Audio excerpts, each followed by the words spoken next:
నమస్కారం. City cable CPC న్యూస్కు స్వాగతం. ముందుగా ముఖ్యాంశాలు.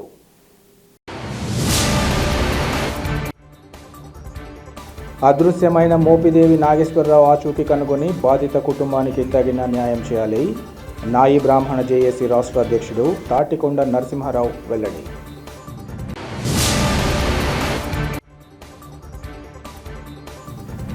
ముమ్మరంగా కొనసాగుతున్న వినాయక విగ్రహాల తయారీ, తమను అన్ని విధాలా ఆదుకోవాలని పాలంపల్లె కుమ్మర్ల వినతి.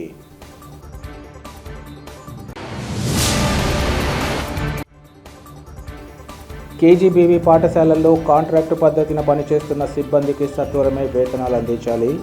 నిరసన కార్యక్రమంలో ఏఐటీసీ నాయకుల డిమాండ్. వినాయక చవితి పర్వదినాన్ని పురస్కరించుకుని బొజ్జ గణపయ్య విగ్రహాల తయారీ ముమ్మరంగా కొనసాగుతుంది. కడప నగర శివారులోని పాలంపల్లె గ్రామంలో పెద్ద ఎత్తున విగ్రహాలను తయారు చేస్తున్నారు. చూడముచ్చటైన విగ్రహాల తయారీలో ఆయా కుటుంబాలు నిమగ్నమయ్యాయి. ఈ సందర్భంగా విగ్రహాల తయారీదారులు సిటీ కేబుల్ ప్రతినిధులతో మాట్లాడుతూ తమ గ్రామంలో వినాయక మట్టి విగ్రహాల తయారీకి సంబంధించి సుమారు 100 కుటుంబాలు ఉన్నాయన్నారు. గ్రామంలో 6 అడుగు మొదలుకొని భారీ విగ్రహాలను తయారు చేయడం జరుగుతుందన్నారు. అయితే స్థానిక చెరువు మట్టి ద్వారా విగ్రహాలు తయారు చేయడం సాధ్యం కాని పరిస్థితుల్లో అటవీ ప్రాంతాలకు వెళ్లి ట్రాక్టర్ల ద్వారా మట్టిని తరలించడం కోసం అధిక మొత్తంలో వెచ్చించాల్సి ఉందన్నారు. అలాగే పండుగ నేపథ్యంలో తమ వారికి కడప నగరంలో విగ్రహాల విక్రయాలకు సంబంధించి స్థలాన్ని కేటాయిస్తే ఎంతో మేలు చేకూర్చిన వారవుతారన్నారు. దళారుల కారణంగా స్థానికులు నష్టపోవాల్సి వస్తుందని ఈ సందర్భంగా ఆవేదన వ్యక్తం చేశారు.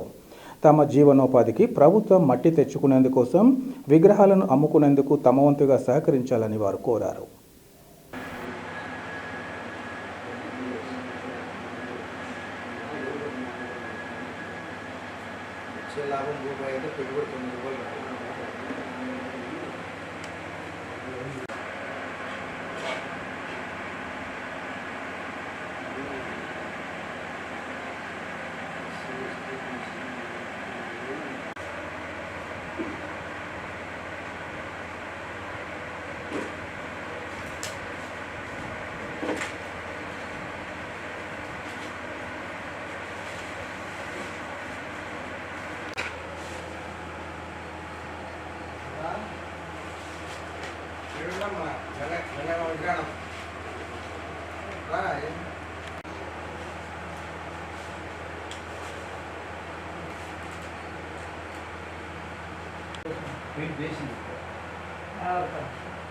వాళ్ళు వచ్చే దళాలకి మీరు డైరెక్ట్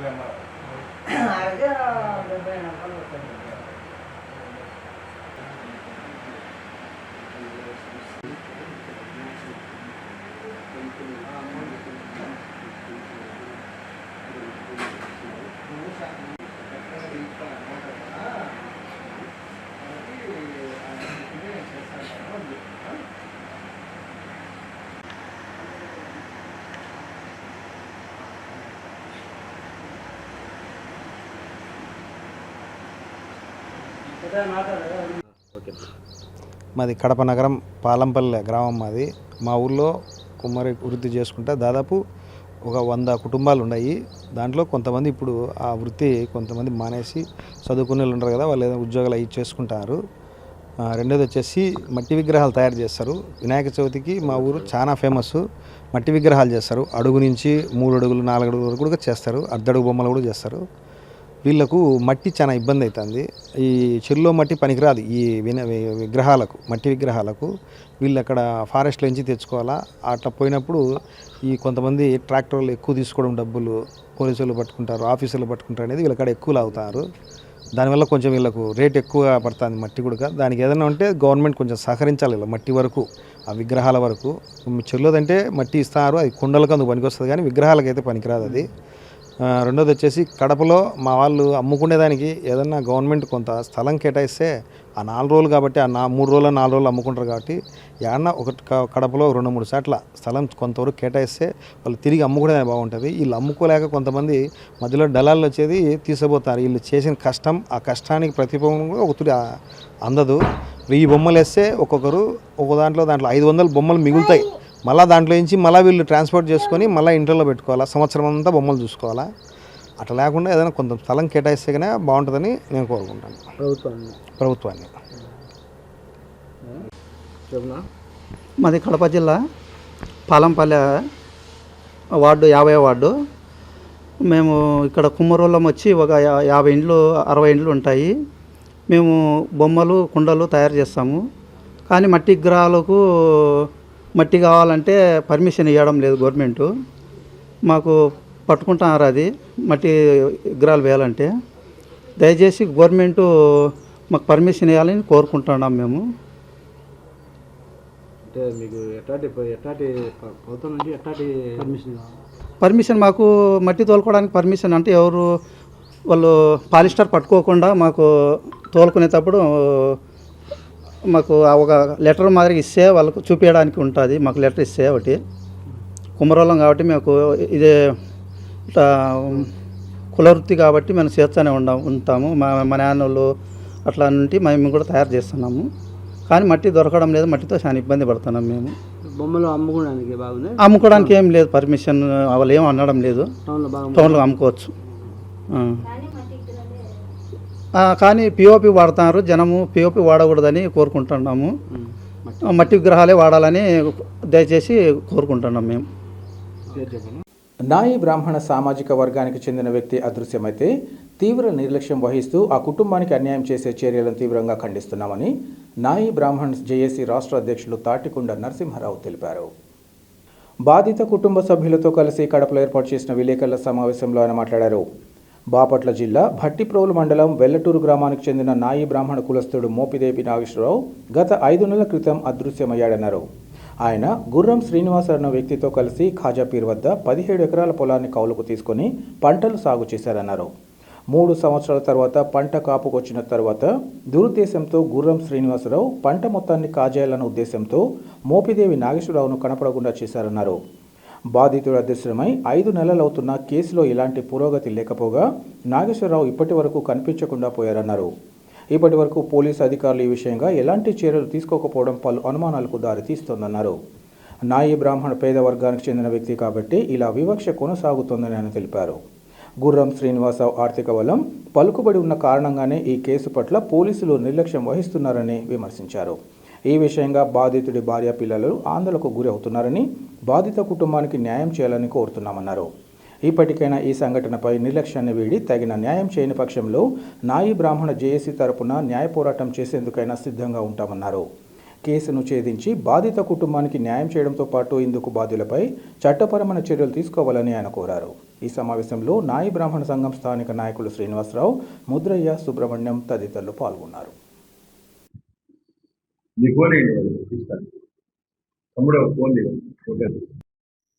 నాయి బ్రాహ్మణ జేఏసీ రాష్ట్ర అధ్యక్షులు తాటికొండ నరసింహారావు, అలాగే స్థానికంగా ఉన్నటువంటి శ్రీనివాసులు గారు, వెంకటరమణ గారు, అలాగే మద్దయ్య గారు, మరి సుబ్రహ్మణ్యం గారు, బాధిత కుటుంబం సభ్యులు అందరూ కూడా ఇక్కడ పాల్గొన్నందుకు ప్రతి ఒక్కరు కూడా పేరు పేరు వందనాలు తెలియజేస్తూ ఉన్నాం. మిత్రులారా, బాపట్ల జిల్లా భట్టిప్రోలు మండలం వెల్లలూరు గ్రామానికి చెందినటువంటి నాయి బ్రాహ్మణ కులస్తుడు మోపిదేవి నాగేశ్వరరావు 5 మాసాల క్రితం ఈ యొక్క పేరుమామిళ్ళ అనేటటువంటి ఊళ్ళో మిస్సింగ్ అయ్యాడు. అయితే ఆయన ఒక ఖాజా పీరు అనేటటువంటి ఆయన దగ్గర పొలం 17 ఎకరాలు కౌలుకు తీసుకోవడం జరిగింది.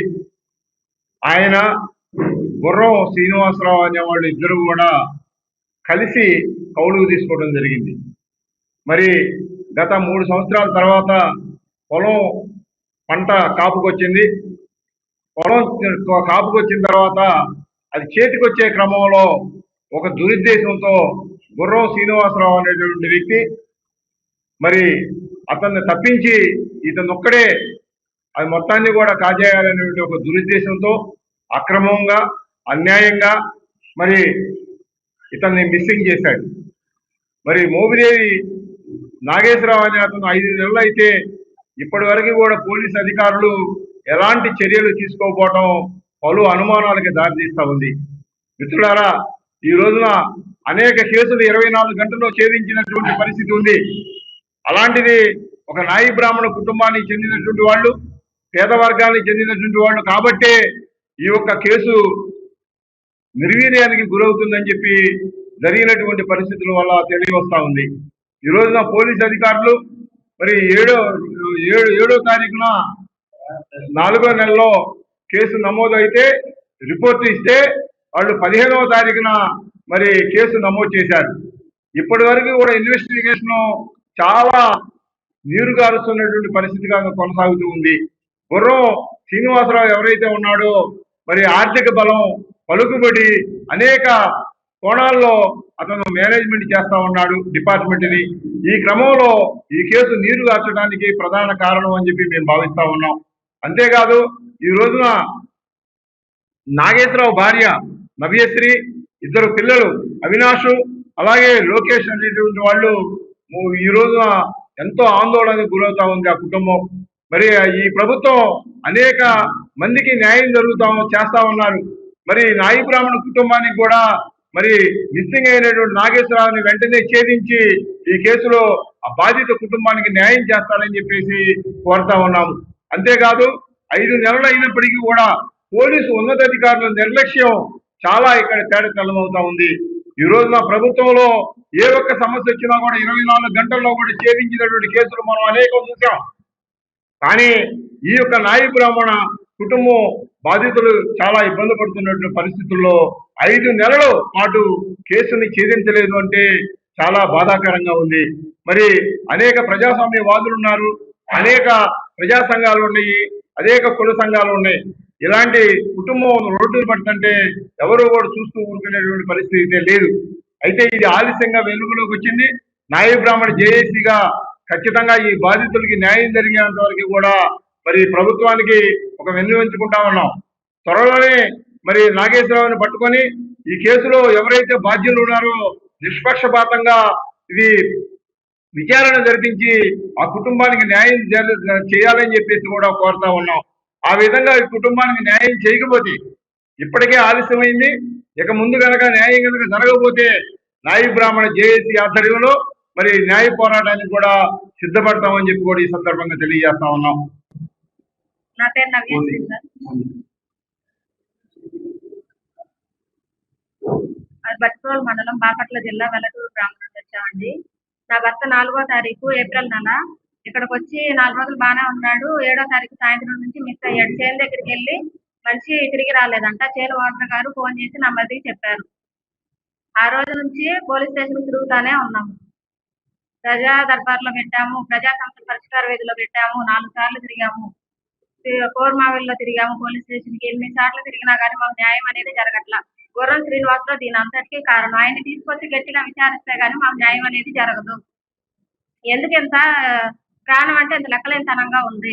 పిల్లలు 2 చిన్న పిల్లలు సార్. పిల్లలు 2 8వ తారీఖు తెల్లారి యాక్సిడెంట్ అయింది. పిల్లలిద్దరికి రక్తపు మడుగులు 2 పడి ఉన్నారు. అయినా కానీ పోలీసులు దయాగుణం అనేది లేదు మా మీద. వాళ్ళు గట్టిగా మాకు న్యాయం చేయాలని నేను కోరుకుంటున్నాను. ఆ గుర్రం శ్రీనివాసరావుని తీసుకొచ్చి గట్టిగా మాకు న్యాయం చేయాలి. నా పిల్లల్లో నేను రోడ్డు మీద పడ్డాం. ఇప్పుడు మాకు ఆర్థిక పరిస్థితి కూడా సరిగ్గా లేదు. నా పిల్లలకే నాకు న్యాయం చేయాలని కోరుకుంటున్నాను నేను. జిల్లాలోని కేజీబీవీ పాఠశాలల్లో కాంట్రాక్ట్ పద్ధతిన పనిచేస్తున్న సిబ్బందికి సత్వరమే వేతనాలు అందించి వారి కుటుంబాలను ఆదుకోవాలని ఏఐటీయూసీ జిల్లా ప్రధాన కార్యదర్శి Nagasubbareddy, deputy general secretary KC బాదుల్లాలు డిమాండ్ చేశారు. ఈరోజు స్థానిక కలెక్టరేట్ వద్ద కేజీబీవీ పాఠశాలలో పనిచేస్తున్న కాంట్రాక్ట్ సిబ్బంది ఏఐటీయూసీ ఆధ్వర్యంలో నిరసన చేపట్టారు. ఈ సందర్భంగా వారు మాట్లాడుతూ వేతనాలు అందక అనేక కుటుంబాలు రోడ్డున పడ్డాయన్నారు. కస్తూర్బా గాంధీ స్కూళ్లలో కుక్లు, అసిస్టెంట్ కుక్లు, వాచ్మెన్లు, పార్ట్ టైం టీచర్స్ కుటుంబాలు దుర్భర పరిస్థితిని ఎదుర్కొంటున్నాయన్నారు. వీరి వేతనాలకు సంబంధించిన ఫైళ్లపై జిల్లా ఇన్ఛార్జ్ మినిస్టర్ సవిత సంతకం కావాలంటూ కాలయాపన చేయడం తగదన్నారు.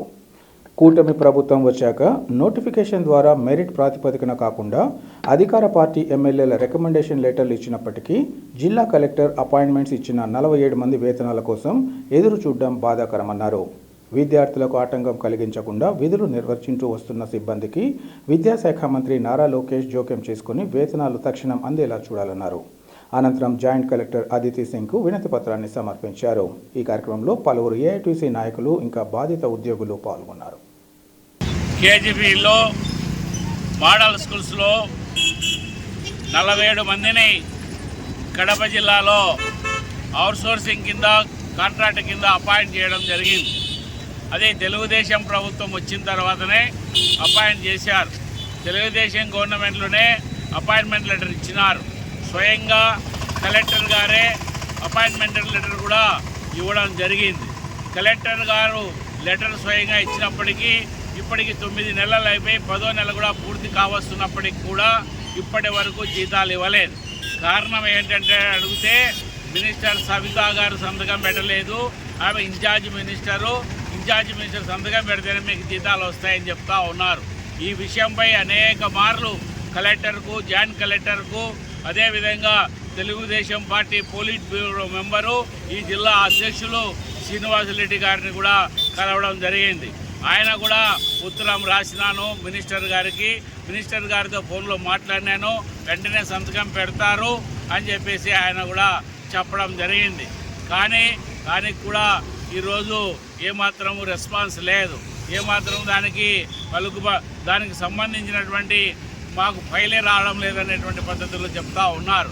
ఈరోజు అనేక రోజులుగా తిరుగుతున్నప్పటికి కూడా వీరి పని మాత్రం చేయించుకుంటా ఉన్నారు. వీళ్ళ పనులు మాత్రం కరెక్ట్గా చేస్తున్నారా లేదా అని వాకప్ చేస్తూ ఉన్నారు. అయినప్పటికీ కూడా 10 నెలల జీతాలు పెండింగ్ పెట్టడం జరిగింది. ఎమ్మెల్యేల లెటర్లు తీసుకురండి అని చెప్పి ఏమో చెప్తా ఉన్నారు. ఆ రోజు అపాయింట్ చేసేటప్పుడు ఈ తెలుగుదేశం పార్టీ నాయకులకి సంబంధించినటువంటి వాళ్ళే కొంతమంది ఎమ్మెల్యేలు, కొంతమంది వాళ్ళ కింద ఉన్నటువంటి వాళ్ళు అందరూ కలిసి రికమెండ్ చేసి కొంతమందిని అపాయింట్ చేశారు. వారితో పాటు ఎగ్జామ్ రాసి మెరిట్ పైన అపాయింట్ అయిన వాళ్ళు కూడా ఉన్నారు. మెరిట్ పైన అపాయింట్ అయిన వాళ్ళకు జీతాలు లేవు. రికమెండేషన్లతో తెలుగుదేశం పార్టీ నాయకుల రికమెండేషన్లతో వచ్చినటువంటి వారికి జీతాలు లేవు. కాబట్టి ఈరోజు ఎమ్మెల్యేల నుంచి లెటర్లు తీసుకురండి అని చెప్పినప్పటికీ కొంతమంది ఎమ్మెల్యేలు లెటర్లు ఇవ్వడం జరిగింది. వాటిని కూడా ఖాతరు చేయడం లేదు మినిస్టర్ సవితా గారు. వెంటనే మినిస్టర్ సవితా గారు సంతకం చేసి వారి జీతాలు విడుదల చేయాలని చెప్పేసి ఈరోజు కలెక్టర్ గారికి విజ్ఞప్తి చేస్తూ ఉన్నాం. అదే సందర్భంలో ఈరోజు ఈ ఎడ్యుకేషన్ డిపార్ట్మెంట్లో ఉన్నటువంటి వీరికి జీతాలు ఇవ్వకపోవడం అనేది దుర్మార్గకరమైనటువంటిది. వెంటనే నారా లోకేష్ గారు, చంద్రబాబు నాయుడు కలగజేసుకొని ఈ సవితా గారికి చెప్పి ఇన్ఛార్జి మినిస్టర్, కడప జిల్లా ఇన్ఛార్జి మినిస్టర్ సవితా గారికి చెప్పి వెంటనే సంతకం చేయించి పెండింగ్లో ఉన్న 47 మందికి 10 నెలల జీతాలు వేసే విధంగా చర్యలు తీసుకోవాలని చెప్పేసి నారా లోకేష్ గారు మినిస్టర్ గారికి విజ్ఞప్తి చేస్తూ ఉన్నాము. కాబట్టి వెంటనే మినిస్టర్ కలగజేసుకోవాలని చెప్పి కూడా మేము విజ్ఞప్తి చేస్తూ ఉన్నాం. రాష్ట్ర ప్రభుత్వం నిర్లక్ష్యాన్ని వీడి కేంద్ర ప్రభుత్వం విడుదల చేసిన 15వ ఆర్థిక సంఘ నిధులను వెంటనే గ్రామ పంచాయతీలకు బదిలీ చేయాలని కాంగ్రెస్ సీనియర్ నేత నర్రెడ్డి తులసిరెడ్డి డిమాండ్ చేశారు. కేంద్ర ప్రభుత్వం 15వ ఆర్థిక సంఘం కింద రాష్ట్రానికి 2024 సెప్టెంబర్ డిసెంబర్లో మొత్తం 2109 కోట్ల రూపాయలను విడుదల చేసిందన్నారు. ఈ నిధులు అందిన 10 రోజుల లోపల రాష్ట్ర ప్రభుత్వం గ్రామ పంచాయతీలకు బదిలీ చేయాల్సి ఉండగా నేటికి పంచాయతీలకు బదిలీ చేయలేదన్నారు. రాష్ట్ర ప్రభుత్వమే ఆ నిధులను వేరే కార్యక్రమాలకు మళ్లించిన కారణంగా గ్రామ పంచాయతీలు నిధులు లేక నిరసించిపోయాయన్నారు. పారిశుద్ధ్య సిబ్బందికి, వాటర్ స్కీమ్ల సిబ్బందికి జీతాలు ఇచ్చేందుకు నిధులు లేక ఇబ్బంది పడుతున్నారన్నారు. పారిశుద్ధ్యం పడకేసిందని ఆరోపించారు. గత వైసీపీ ప్రభుత్వం ఇలా చేస్తే విమర్శించిన టీడీపీ నేతలు ప్రస్తుతం తాము కూడా ఇలా వ్యవహరించడం తగదన్నారు. ఇప్పటికైనా రాష్ట్ర ప్రభుత్వం నిధులను వెంటనే విడుదల చేయాలని ఆయన కోరారు. 15వ ఆర్థిక సంఘం నిధులను కేంద్ర ప్రభుత్వము 2109 కోట్ల రూపాయలను ఆంధ్రప్రదేశ్లోని గ్రామ పంచాయతీలకు బదిలీ చేయమని కూటమి ప్రభుత్వానికి పంపించింది.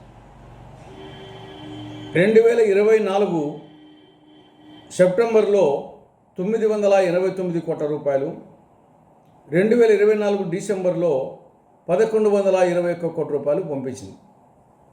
మొత్తం 2109 కోట్ల రూపాయలను కేంద్ర ప్రభుత్వము 15వ ఆర్థిక సంఘం నిధులను ఆంధ్రప్రదేశ్కు పంపించింది. ఆంధ్రప్రదేశ్ ప్రభుత్వము ఆ నిధులు అందిన 10 రోజుల లోపల వాటిని గ్రామ పంచాయతీలకు బదిలీ చేయాలి. కానీ 10 నెలలైంది, ఇంతవరకు రాష్ట్ర ప్రభుత్వము గ్రామ పంచాయతీలకు ఆ నిధులను బదిలీ చేయలేదు. రాష్ట్ర ప్రభుత్వం ఆ నిధులను వేరే కార్యక్రమాలకు మళ్లించి వాడుకుంటాము. పర్యవసానంగా గ్రామ పంచాయతీల్లో నిధులు లేక పారిశుద్ధ్యం పడకేసింది. అటు పారిశుద్ధ్య సిబ్బందికి, వాటర్ స్కీమ్ సిబ్బందికి, వీరికి జీతాలు ఇచ్చేదానికి నిధులు లేక నిరసించిపోయినాయి. పర్యవసానంగా పారిశుద్ధ్యం పడకేసింది. అంటువ్యాధులు ప్రబలుతూ ఉన్నాయి. గతంలో ఇదే టీడీపీ కూటమి పార్టీలు వైకాపా ప్రభుత్వం ఇలాగే చేస్తే అప్పుడు విమర్శించడం జరిగింది. కానీ ఇప్పుడు అదే పని టీడీపీ కూటమి ప్రభుత్వం చేస్తూ ఉంది.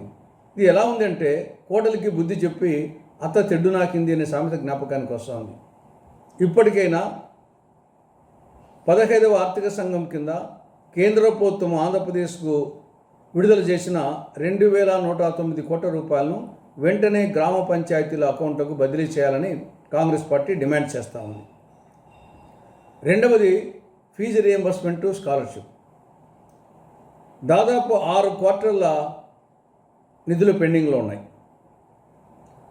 ఫీజు రియంబర్స్మెంట్ కిందేమో 4,200 కోట్ల రూపాయలు, స్కాలర్షిప్ కింద 2,200 కోట్ల రూపాయలు, వెరసి 6,400 కోట్ల రూపాయలు పెండింగ్లో ఉన్నాయి. దీనికి కారణంగా కళాశాల యాజమాన్యాలు సిబ్బందికి జీతాలు ఇవ్వలేక, కరెంటు బిల్లులు కట్టలేక వాళ్ళ అవస్థ పడుతున్నారు. విద్యార్థుల మీద ఒత్తిడి చేస్తున్నారు. విద్యార్థులేమో యాజమాన్యాలు సర్టిఫికెట్ ఇవ్వని కారణంగా పై చదువులకు పోలేకపోతున్నారు, ఉద్యోగ అన్వేషణ చేయలేకపోతున్నారు. కాబట్టి ఇప్పటికైనా రాష్ట్ర ప్రభుత్వం పెండింగ్లో ఉన్నటువంటి ఈ యొక్క 6,400 కోట్ల రూపాయలు అటు ఫీజు రియంబర్స్మెంట్ కింద, స్కాలర్షిప్ కింద ఉన్నటువంటి ఆ నిధులను వెంటనే విడుదల చేయాలని డిమాండ్ చేస్తోంది కాంగ్రెస్ పార్టీ. మూడవది ఎరువుల ధరలు. కేంద్ర ప్రభుత్వము ఇటీవల రసాయనిక ఎరువుల ధరలను విపరీతంగా పెంచడం జరిగింది. ఒకవైపు వ్యవసాయం గిట్టుబాటు కాక రైతులు అవస్థపడతా ఉంటే, గోరు చుట్టు మీద రోకటి పోటుల కేంద్ర ప్రభుత్వం ఎరువుల ధరలు పెంచింది. ఒక 50 కేజీల పొటాష్ ధర గతంలో 1,530 రూపాయలు ఉంటే ఇప్పుడు 1,800. అంటే ఒక్క బస్తా మీద 265 రూపాయలు పెరిగింది. అదేవిధంగా 10, 26, 26 కాంప్లెక్స్ ఎరువు గతంలో 50 కేజీల బస్తా 1,470 ఉంటే ఇప్పుడు 1,800 రూపాయలు, అంటే 330 రూపాయలు పెరిగింది. దాదాపు అన్ని రసాయనిక ఎరువు ధరలు బస్తా మీద 50 నుండి 330 రూపాయల వరకు పెరిగాయి. దీనికి తోడు యూరియా కొరత. రైతులు ప్రధానంగా వాడేది యూరియా. ఖరీఫ్ పంటకు గాను ఆంధ్రప్రదేశ్కు కేంద్ర ప్రభుత్వం కేటాయించింది యూరియా 1,30,000 మెట్రిక్ టన్నులు ఖరీఫ్కు గాను. కానీ ఇంతవరకు వచ్చింది 49,485 మెట్రిక్ టన్నులు.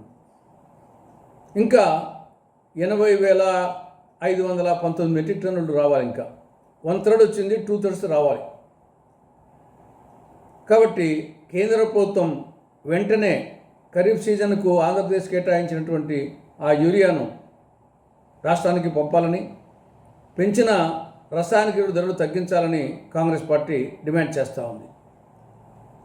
కాలగర్భంలో కలిసిన చరిత్రను సజీవంగా నిలిపే శక్తి ఫోటోగ్రఫీ కలిగి ఉందని కడపకు చెందిన జేకే యూత్ వెల్ఫేర్ సొసైటీ అధ్యక్షులు లయన్ ఖాదర్ బాషా తెలిపారు.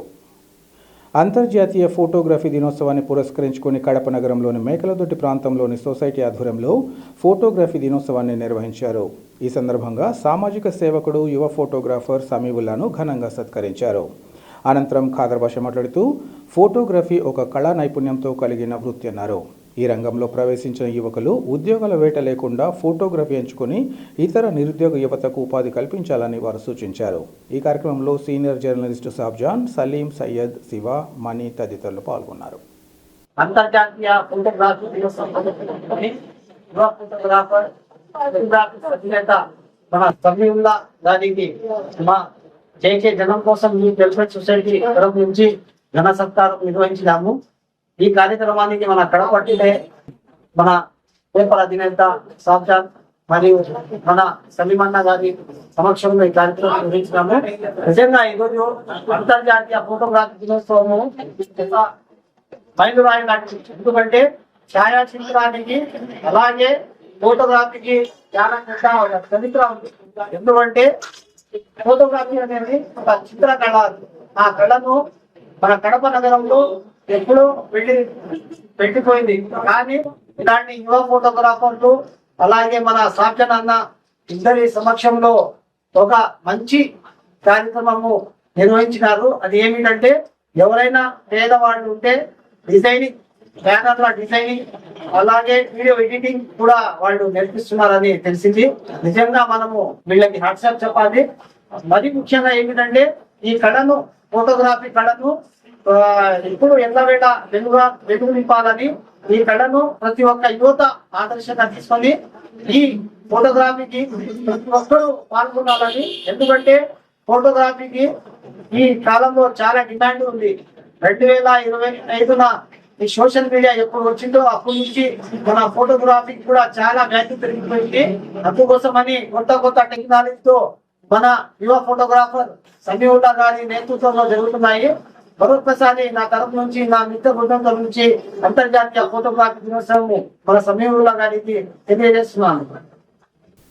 వార్తలు ముగించే ముందు ముఖ్యాంశాలు మరోసారి. అదృశ్యమైన మోపిదేవి నాగేశ్వరరావు ఆచూకీ కనుగొని బాధిత కుటుంబానికి తగిన న్యాయం చేయాలి. నాయి బ్రాహ్మణ జేఏసీ రాష్ట్ర అధ్యక్షుడు తాటికొండ నరసింహారావు వెల్లడి.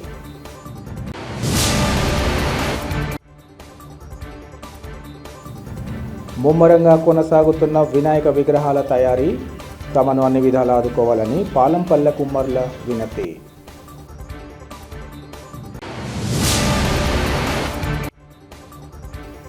కేజీబీవీ పాఠశాలల్లో కాంట్రాక్టు పద్ధతిన పనిచేస్తున్న సిబ్బందికి సత్వరమే వేతనాలు అందించాలి. నిరసన కార్యక్రమంలో ఏఐటీసీ నాయకుల demand. City cable CPC news ఇంతటితో సమాప్తం. నమస్కారం.